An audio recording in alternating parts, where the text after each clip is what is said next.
কত কষ্ট দিলাম দুঃখিনী মা, মার কলিজার মাঝখানটাতে লাথি মেরে দুনিয়ায় আসলাম।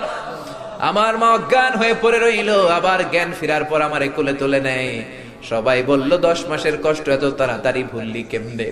আমার মা জবাবে বললেন, তোমরা বুঝবা না, যখন আমি আমার সন্তান কোলে লইছি, বুকে লইছি, চুমা খাইছি রে, 10 মাসের সব কষ্ট আমি 1 মিনিটে ভুলা ফালাইছি।